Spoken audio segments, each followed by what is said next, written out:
오늘 말씀을 통해 함께 주의 은혜를 나누고자 합니다. 이 시간 마지막 때 일어날 징조라는 제목으로 하나님의 말씀을 증거하겠습니다. 오늘 본문에 보니까 별 이야기가 나오죠. 다니엘 12장 3절을 보면 지혜 있는 자는 궁창의 빛과 같이 빛날 것이요 많은 사람을 옳은 대로 돌아오게 한 자는 별과 같이 영원토록 빛나리. 정말 여러분의 인생이 별처럼 빛나는 인생이 되길 원합니다. 하나님이 우리를 이 세상에 빛으로 부르셨잖아요. 이 어두운 세상을 비추는 빛과 같이, 이 죄로 가득 찬 세상을 밝히는 별과 같이 빛나는 인생이 될 수 있기를 간절히 소원합니다. 우리가 사는 은하계에는 1000억 개가 넘는 별이 있다고 합니다.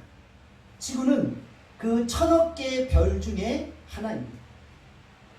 지구가 속한 은하계 외에 또 다른 은하계가 몇 개나 있을까요? 저는 놀랐어요. 우리 지구가 속한 은하계 외에 또 다른 은하계가 2000억 개 이상이 된다고 합니다. 이 우주의 광활한 별들이 질서정연하게 움직이고 있다는 것이죠. 하나님의 작품이죠. 하나님이 만드신 이 우주의 광활함을 고백하지 않을 수 없습니다. 하나님의 창조의 신비로움은 우리의 머리로 다 이해할 수도 헤아릴 수도 없다는 것이죠. 우리가 사는 지구는 또한 얼마나 크고 넓습니까? 그런데 이 지구보다 태양은 몇 배나 클까요? 태양은 지구의 800배가 된다고 합니다. 은하계 안에는 아타네스라는 별이 있는데요. 이 별은 태양의 800배라고 합니다. 그리고 전 은하계에서 가장 큰 별은 엡실론이라고 하는데요. 이 별은 태양의 2000배의 크기가 된다고 합니다.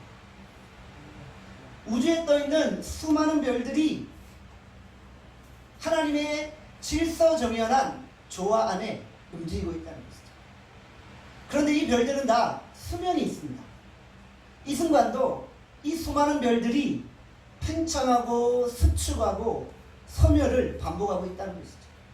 지구도 마찬가지입니다. 은하계에 있는 수많은 다른 별과 마찬가지로 지구도 소멸한다는 것이죠. 요즘 지구의 환경을 보면 어떻습니까? 대기권 안에 오존층이 파괴되고 있죠. 이로 인해서 지구 온난화 현상이 일어나고 있습니다. 북극에는 빙하가 녹고 있습니다. 이상기온 현상으로 인하여서 자연재해가 일어나고 쓰나미가 일어나고 태풍과 허리케인이 발생하고 있습니다. 인간의 문명은 자연의 질서를 파괴하고 있는 거예요. 이로 인해서 지구의 소멸이 점점 다가오고 있다는 거예요. 지구의 소멸이란 무엇입니까? 지구의 종말을 의미하는 것이죠. 은하계의 수많은 별들처럼 지구도 소멸하게 되고 지구의 종말이 오게 된다는 것이죠. 하나님은 우주를 창조하셨고 지구의 역사를 시작하셨습니다. 그리고 하나님은 우리가 사는 지구의 역사를 마무리하시려는 계획도 가지고 계신다는 것이죠. 성경은 분명하게 인류의 역사의 시작을 창세기에서 기록하고 있습니다. 그리고 인류의 끝이 어떠한지를 다니엘과 요한계시록을 통해서 말씀하고 있다는 것이죠. 그래서 우리는 성경에 입각한 바른 종말관을 가지고 있어야 됩니다. 신천지와 같은 이상한 시한부 종말론에 휘둘리지 않아야 한다는 것이죠. 다니엘 12장은 인류의 종말에 대해서 설명하고 있습니다. 오늘 본문은 주전 536년경 페르시아 왕 고레스 3년에 90세에 가까운 다니엘이 히데겔 강가에서 받은 하나님의 계시의 말씀입니다. 다니엘은 3주간 금식 기도하던 끝에 이 세상의 종말에 대한 계시를 받게 되었습니다. 다니엘서는 구약의 요한계시록이라고 불려집니다. 이만큼 마지막 때의 예언이 많이 기록되어져 있다는 것이죠. 오늘 우리는 본문을 통해 마지막 때의 징조를 살펴볼 것이고 마지막 때의 성도는 어떻게 살아가야 하는지 살펴볼 것입니다. 오늘 본문 다니엘 12장 4절에 말씀합니다. 같이 한번 다니엘 12장 4절 말씀 함께 읽겠습니다. 시작. 많은 사람이 빨리 왕래하며 지식이 더하리라. 많은 사람이 빨리 왕래하며, 종말이 가까울수록 과학 문명이 발달하게 됩니다. 더 빠른 제트기가 개발되고 한 나라와 다른 나라를 더 빠르게 왕래하게 되어진다. 전 세계 많은 사람들이 바쁘게 출장을 다니고 있다는 것이죠. 바쁘게 전 세계를 돌아다닌다는 것이죠. 지식이 더하리라.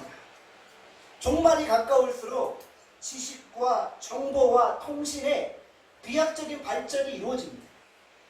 전 세계의 사건과 사고들을 실시간으로 받아볼 수 있다는 것이죠. 세상의 모든 정보들이 실시간으로 인터넷을 통해 생중계되는 시대라는 것입니다. 인터넷도 4G 시대에서 5G 시대로 바뀌었어요. 가상현실의 시대가 눈앞에 도래했어요. 영화 한 편을 다운로드 받는데 이제는 3, 4초면 끝나게 되어진다는 것이죠. 종말이 가까울수록 지식의 양도 엄청나게 많아졌습니다. 삼성이나 하이닉스 반도체의 메모리 용량이 1년에 2~3배씩 증가합니다. 매년 20개가 넘는 직업들이 새로 생겨납니다. 매년 3,000개가 넘는 석사, 박사학위 논문들이 쏟아지고 있다는 것입니다. 마지막 시대에는 너무나 빠르고 너무나 새롭고 너무나도 넘쳐나는 시대라는 것이죠. 그래서 많은 사람들이 끊임없이 새로운 정보를 찾아다니는 거예요. 며칠간만 정보를 검색하지 않으면요, 우리는 세상에게 뒤처지는 거예요. 조금만 검색하지 않고 정신줄을 놓아버리면 금방 시대에 뒤떨어진 사람이 되어버립니다. 이런 시대가 마지막 시대이고 우리가 사는 시대는 이렇게 빠르고 새로운 시대가 다가오고 있기 때문에 우리는 구시대적인 사고를 가지고 이 땅을 살아갈 때 세상에게 뒤처지게 됩니다. 빠른 속도로 변화하는 세상에 발맞춰서 우리가 이 세상 속에서 복음으로 그들을 앞질러야 되는 거예요. 우리가 세상의 변화에 뒤처지는 것이 아니라 변화되는 세상 안에서 우리가 가지고 있는 이 변하지 않는 진리의 복음을 들고 그들을 위해 앞서가야 한다는 것이죠. 오늘 이 시대가 어떤 시대라고요? 좀 더 확실하고 좋은 정보를 가지고 있어야 돈을 벌고 성공하는 시대가 되었다는 것이죠. 또한 마지막 시대는 어떤 현상들이 일어납니까? 적그리스도의 세력이 득세할 것이라고 말씀합니다. 다니엘 12장 11절에 말씀합니다. 같이 한번 다니엘 12장 11절 말씀 함께 읽겠습니다. 시작. 매일 드리는 제사를 폐하며 멸망하게 할 가증한 것을 세울 때부터 1290일을 지낼 것이요. 누가 매일 드린 제사를 폐하나요? 누가 멸망하게 할 가증한 것을 세우나요? 주어는 바로 적그리스도라는 것이죠. 마귀 세력들이 그렇게 한다는 것이죠. 매일 드리는 제사는 무엇입니까? 성도가 날마다 드리는 예배를 의미합니다. 성도들이 날마다 하나님 앞에 예배 드리는데 그 예배를 피하게 만드는 거예요. 그리고 그 예배를 멸망시키는 거예요. 성도들을 핍박하고 성도들을 공격하는 시대가 온다라는 것입니다. 적그리스도가 나타나서 무엇을 한다고요? 성도들을 핍박하는 것입니다. 성도들에게 무서운 환란의 시대가 온다고 말씀하고 있습니다. 다니엘 12장 7절에 말씀합니다. 같이 12장 7절 말씀 함께 읽겠습니다. 시작. 내가 들은즉 그 세마포 옷을 입고 강물 위쪽에 있는 자가 자기의 좌우 손을 들어 하늘을 향하여 영원히 살아계신 이를 가리켜 맹세하여 이르되 반드시 한때 두때 반때를 지나서 성도의 권세가 다 깨어지기까지 그렇게 되면 이 모든 일이 다 끝나리라 하더라. 아멘. 이 말씀은 누구의 말씀입니까? 세마포 옷을 입고 강물 위쪽에 있는 자, 그분은 바로 예수 그리스도이십니다. 예수 그리스도께서 말씀하셨어요. 마지막 때가 되면 성도의 권세가 다 깨어질 것이다. 사탄 마귀의 공격으로 인해서 성도들이 극렬한 환난과 핍박을 당하게 될 것을 말씀하고 있는 것입니다. 지상의 교회에 엄청난 환난과 핍박이 임하는 것입니다. 성도들은 이러다 우리가 끝나는 것이 아닌가라고 걱정할 정도에 이르른다. 마태복음 24장 5절에서 8절에 말씀합니다. 다같이 마태복음 24장 5절에서 8절 말씀 함께 읽겠습니다. 시작. 많은 사람이 내 이름으로 와서 이르되 나는 그리스도라 하여 많은 사람을 미혹하리라. 난리와 난리의 소문을 들겠으니 너희는 삼가 두려워하지 말라. 이런 일이 있어야 하되 아직 끝은 아니니라. 민족이 민족을 나라가 나라를 대적하여 일어나겠고 곳곳에 기근과 지진이 있으리니 이 모든 것은 재난의 시작이니라. 아멘. 난리와 난리의 소문이 있습니다. 전쟁과 기근과 핍박의 소식이 있습니다. 믿음을 지키려고 하니까 많은 환난과 어려움을 당하게 된다는 것입니다.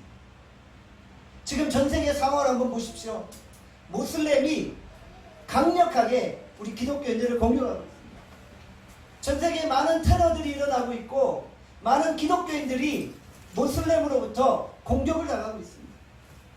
전 세계를 보면 모슬렘으로 개종하는 숫자가 기독교로 개종하는 숫자보다 2배나 많다고 합니다.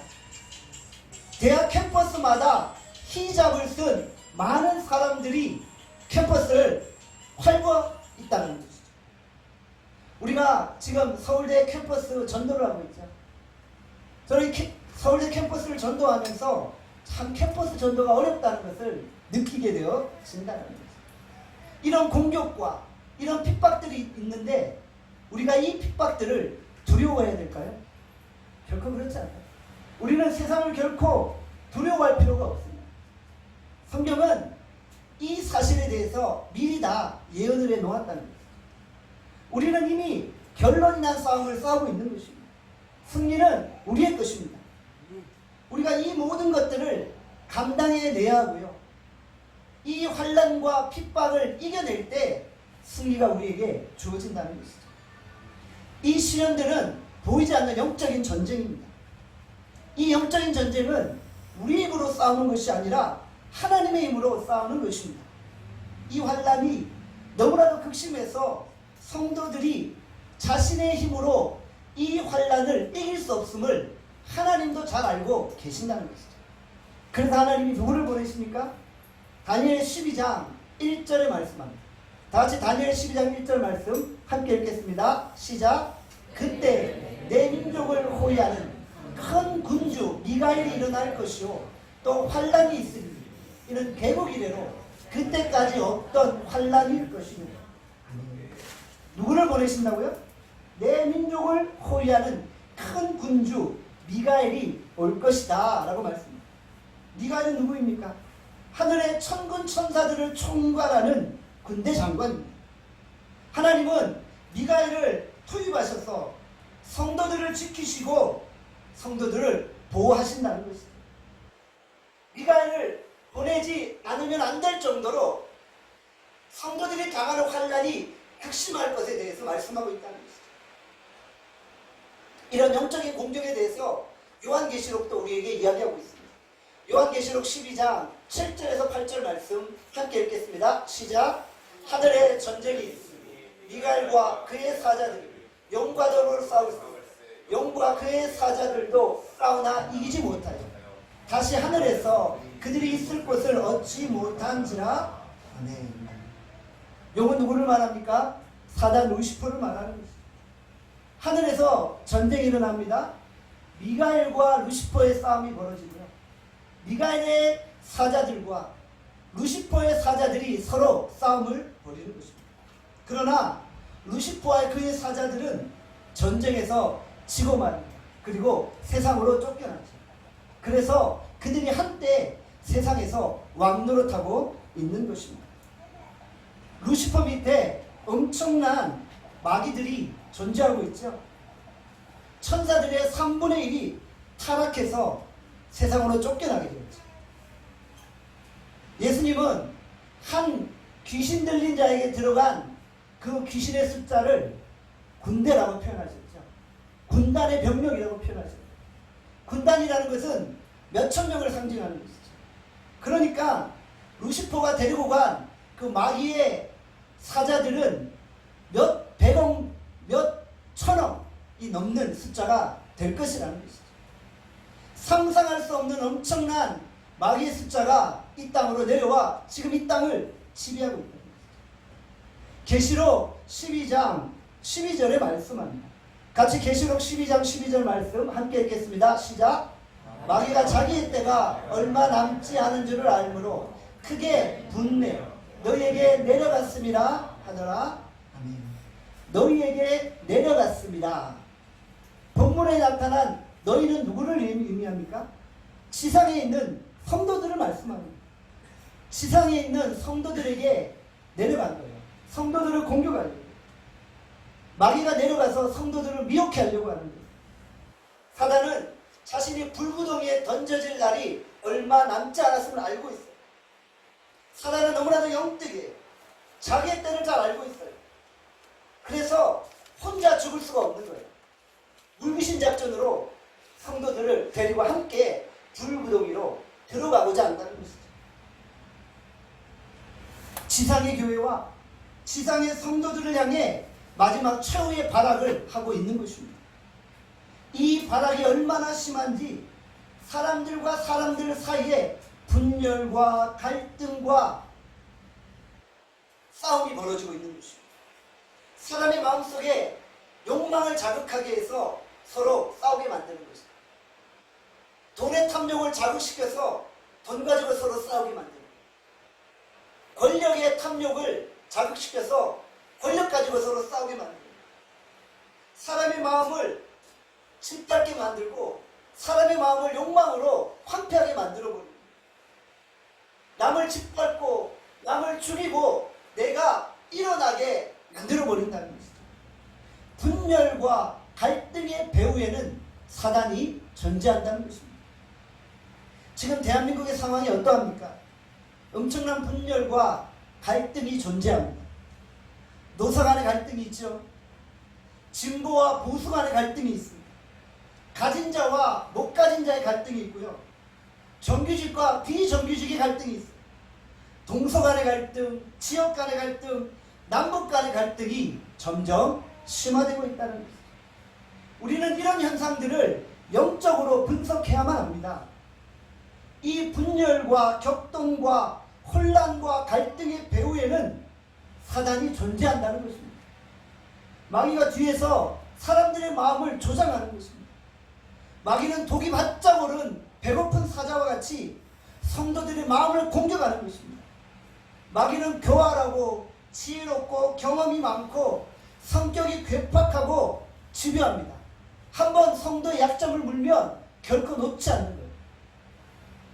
앞에서는 아주 약한 것처럼 보이는데 뒤에는 아주 교활하고 온갖 술수와 조작을 벌린다는 것이죠. 지금 사단은 우는 사자와 같이 성도들을 공격하고 있습니다. 이때 우리는 더욱 깨어 있어야 합니다.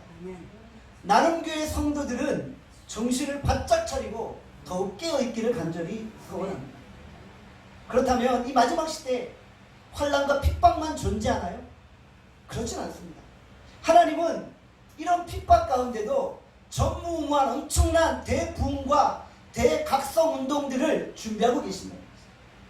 다니엘 12장 1절에 보면 이런 말씀이 있죠. 그때 내 백성 중 책에 기록된 모든 자가 구원을 받을 것이라. 기록된 모든 자가 구원을 받을 것이라. 생명책에 기록된 모든 자들은 구원을 받게 됩니다. 눈에 보이는 교회와 눈에 보이지 않는 교회는 존재합니다. 눈에 보이는 교회는 현재 출석하는 성도들을 이야기하는 것이고, 눈에 보이지 않는 교회는 하나님의 생명책에 기록된 성도들을 의미하는 것입니다. 어린 양의 생명책에 기록되었다는 것은 무슨 의미입니까? 예수님의 보혈로 거듭난 하나님의 자녀라는 것이죠. 하나님이 창세전에 그들을 예정하시고 하나님의 자녀로 불러주셨다가 때가 될 때 그들을 그리스도의 몸된 교회로 불러 모으시는 거죠. 계시록 21장 17절에 말씀합니다. 우리 같이 계시록 21장 17절 함께 읽겠습니다. 시작. 무엇이든지 속된 것이나 가증한 일 또는 거짓말하는 자는 결코 그리로 들어가지 못하되 오직 어린 양의 생명책에 기록된 자들만 들어가리라. 아멘. 어린 양의 생명책에 그 이름이 기록된 자들만 천국에 들어가게 되고 구원을 받게 됩니다. 그래서 하나님은 사단의 핍박이 있는 이 시대에도 생명책에 기록된 그들을 구원하시기 위해서 전세계 엄청난 부흥을 일으키신다는 것이죠. 전세계 엄청난 대각성운동이 일어나는 것입니다. 그래서 사단의 핍박 가운데도 하나님이 구원하시고자 하는 영혼들은 다 구원해내시는 거예요. 영생을 주시기로 작정된 자들은 다 믿게 되어 진다라는 것이죠. 마지막 시대에 엄청난 사단의 공격이 있지만 그럼에도 불구하고 주 예수의 이름을 부르는 자는 다 구원을 얻게 되어진다는 것입니다. 우리는 세계 기독교 역사를 잘 알고 있습니다. 20세기에서 21세기로 넘어오면서 이 땅에 엄청난 부흥들이 일어났습니다. 영국 웨일즈에서 부흥운동이 일어났고요. 평양 장대현 교회에서 부흥운동이 시작되어 대한민국 전역에 부흥의 불길들이 일어났고요. 인도와 남미에서 부흥운동들이 일어났고요. 중동의 무슬림의 철옹성 같은 근거지 이란에서도 100만 명의 지하교회 성도들이 존재한다는 사실을 아시나요? 수많은 유대인들이 예수님을 믿는 기적의 역사들이 지금 일어나고 있다는 것이죠. 마지막 시대에는 이방인과 유대인 가운데 놀라운 부흥의 불길들이 일어난다는 것입니다. 마지막 시대에 철의 장벽과 같은 모슬렘도 주의 피 묻은 복음 앞에 무너지는 역사가 일어난다는 것입니다. 한국교회 위에 다시금 평양 대부흥운동을 능가하는 영적 부흥의 역사가 일어나야만 합니다. 그래서 한국교회가 45억의 아시아인들을 가슴에 품고 그들에게 복음을 전해야 하는 것입니다. 우리가 기도하는 선교 한국의 꿈이 우리를 통해 이루어져야 하는 것입니다. 그리고 우리 나눔교회가 한국교회 영적 부흥과 영적 대각성 운동의 시발점이 되어져야 합니다. 우리 나눔교회가 45억의 아시안을 섬기는 세계 선교의 선봉에 서야 한다는 것입니다. 저는 우리 나눔교회를 설립하며 하나님 앞에 이런 꿈을 꾸었습니다. 우리 나눔교회가 주님 오시는 그 날을 앞당기는 그런 선교 사역을 감당하게 하여 주시옵소서. 우리 나눔교회가 우리 시대에 세계 선교를 마무리 짓게 하시고 주님 재림을 앞당기게 하여 주시옵소서. 그런데 오늘 우리에게 이런 사명들이 있음을 잊지 말아야 한다는 것이죠. 이 땅 위에 전무후무한 대부흥운동이 일어난 이후에 예수님이 재림하신다는 것입니다. 마태복음 24장 14절에 말씀합니다. 같이 마태복음 24장 14절 함께 읽겠습니다. 시작. 이 천국 복음이 모든 민족에게 증언되기 위하여 온 세상에 전파되리니 그제야 끝이 오리라. 아멘. 이 말씀은 분명히 예수님의 재림의 날이 언제인지를 말씀해주고 있습니다. 지금 많은 선교단체들이 전세계에 흩어져서 성경을 번역해내고 있습니다. 이 땅에 많은 미전도 종족들에게 성경을 번역하고 성경을 보급하는 운동을 하고 있다는 것입니다. 지금 전세계에 몇 개의 언어로 성경이 번역되면 성경 번역 작업이 끝날까요? 선교단체들의 통계를 보면 약 3천여 개의 언어로 성경이 번역되어지면 성경 번역 작업이 마무리된다고 합니다. 일단 성경이 모든 언어로 다 번역되면은 주님의 오심이 가까이 왔다는 거 아닐까요? 성경이 번역됐다는 말은 누구든지 그 성경을 읽고 예수님을 믿을 수 있다는 거예요. 그 성경을 읽고 주의 이름을 부르면 구원받게 된다는 거예요. 몇 년이 남았을까요? 선교단체들은 이야기합니다. 몇십 년 남지 않았다는 거예요. 우리가 살고 있는 이 시대에 주님의 재림이 임할 수도 있다라는 거예요.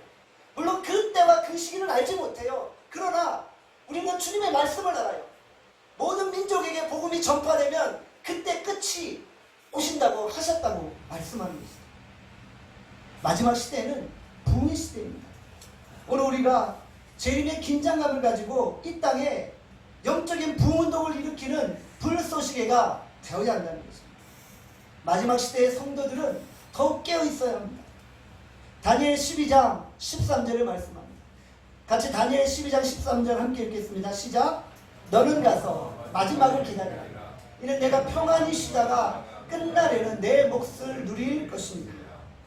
우리는 하나님의 때를 기다리고 있습니다. 졸면서 기다리는 게 아니라 깨어 기다리는 거예요. 왜 우리가 깨어 기다려야 합니까? 주님 오실 날이 얼마 남지 않았기 때문입니다. 슬기로운 다섯 처녀처럼 기름 등불 준비하는 삶을 살아야 합니다. 오늘 예배를 마치고 나가는데 예수님이 오실 수 있다라는 그런 긴장감을 가지고 사는 것입니다. 항상 옷깃을 여미고 긴장을 늦추지 않는 것입니다. 언제 오실지 알지 못하기 때문에 늘 준비하는 삶을 사는 것입니다. 우리 믿음의 선조들은 늘 준비하는 삶을 살았습니다. 잘 때도 옷을 베개 옆에 놔두고 잠을 잤습니다. 예수님이 오실 때 내복바람으로 맞이할 수 없다는 것이죠. 정말 순수한 신앙이었습니다. 하늘에 구름이 끼면 예수님이 재림하시나? 라고 하늘을 쳐다봤다는 것이죠. 그리스도의 신부로서의 정결한 삶을 살았습니다. 늘 회개하는 삶을 살았습니다.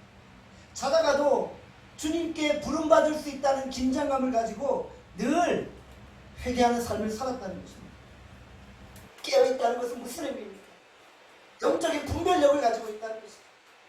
오늘 이 시대에 이단 사설들이 난무하고 있습니다.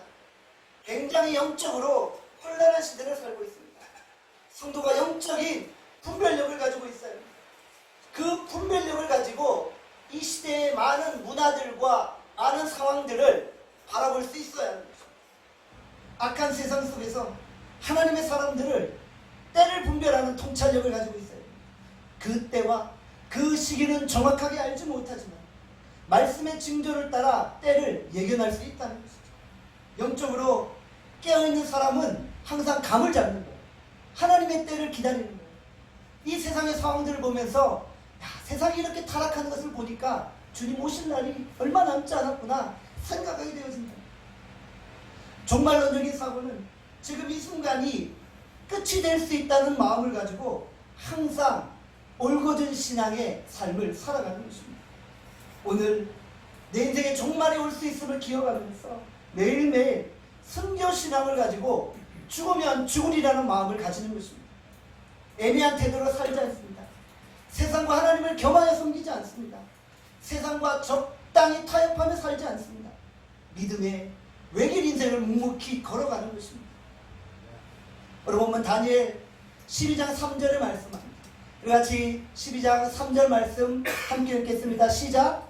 지혜 있는 자는 궁창의 빛과 같이 빛날 것이요 많은 사람을 옳은 대로 돌아오게 한 자는 별과 같이 영원토록 빛나리라. 하나님은 마지막 때 지혜로운 하나님의 사람을 찾고 계십니다. 시대의 조류에 휩쓸리지 않고 하나님의 길을 가는 지혜로운 사람을 찾고 계신다는 것. 그런 지혜로운 사람은 궁창의 별과 같이 빛날 것입니다. 다른 사람에게 거룩한 영적인 영향력을 미치는 것입니다. 하늘의 별과 같이 하늘의 스타로 쓰임받는 것입니다. 많은 사람들을 옳은 길로 돌아오게 하는 거룩한 영적인 영향력을 이 세상 속에 미치는 것입니다. 불신자에게 복음을 전하는 것입니다. 믿음이 연약한 성도들을 격려하는 것입니다. 어두운 세상 속에 빛을 발하며 이 세상을 변화시키는 역할을 감당하는 것입니다. 베드로후서 3장 9절에 말씀합니다. 같이 베드로후서 3장 9절 함께 읽겠습니다. 시작. 주의 약속은 어떤 이들이 더디다고 생각하는 것 같이 더딘 것이 아니라 오직 주께서는 너희를 대하여 오래 참으사 아무도 멸망하지 아니하고 다 회개하게 이르기를 원하시느니라. 아멘. 하나님은 하나님의 그 때를 오래 참으시면서 기다리고 있어요. 왜 그러실까요? 우리를 지치게 하시려고 기다릴까요? 아니죠. 하나님이 구원하고 싶은 사람이 너무 많은 거예요. 성경은 이야기하죠. 하나님은 모든 사람이 구원받기를 원하시는 거예요. 하나님이 구원하고 싶은 사람이 너무 많기 때문에 기다리고 또 기다리고 참고 또 참고 계십니다. 우리가 때때로 이런 말을 합니까? 왜 주님 빨리 안 오십니까?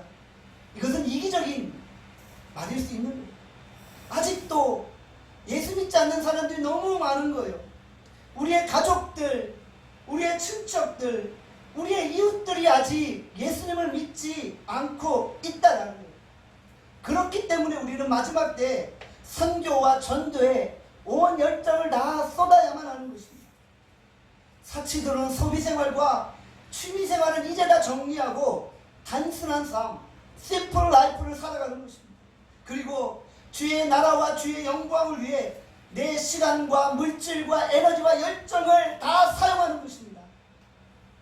우리 모두 재림의 나팔이 불릴 때 예수님을 영광스럽게 맞이하는 거룩한 영적 신부로 하나님 앞에 설 수 있기를 간절히 소원합니다. 아멘. 우리 함께 기도하겠습니다.